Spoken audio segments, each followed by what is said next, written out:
I know we're over time, but I am really enjoying this. But before we start wrapping up, can you Mhm. please speak to the isolation that leaders feel, and as a follow up, is there a healthy isolation?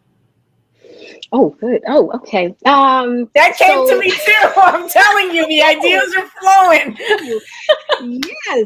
So yeah, I mean, I think the isolation, and this is true whether you're, again, as you get higher up in your career, this can be true even if, depending on if you work in a small organization, there may not be many peers.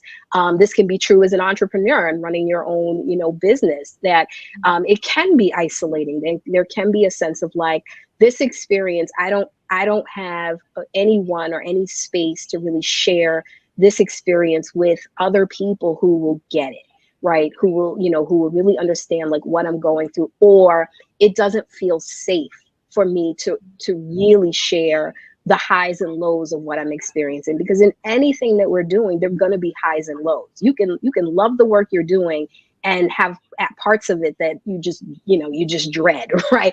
Or you don't feel the most suited to do or the most skilled at. So I think that isolation can be a part of leadership, and so really finding again those safe spaces, whether that is, again, peer support is wonderful, mentorships are wonderful, um, but knowing that those will offer you different things, right? So your Mhm. peers, you can commiserate, they may or may not be able to really focus on your issue, and you may end up, which you should, right, needing to kind of support them too.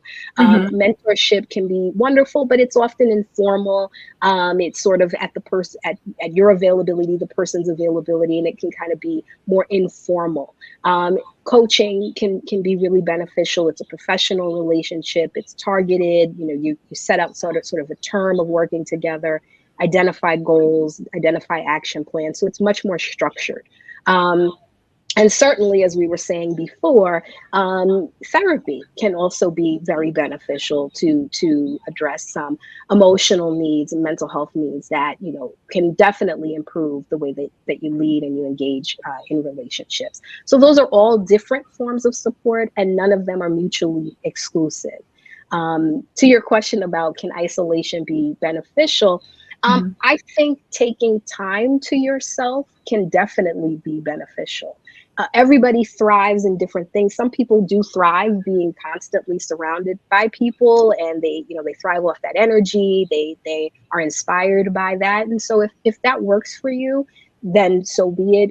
But I do think that taking time, stepping back, and just being with your own thoughts, Mhm. and kind of creating like a parking lot of your own ideas, can be a helpful kind of isolation, right? Self-selected isolation and time away.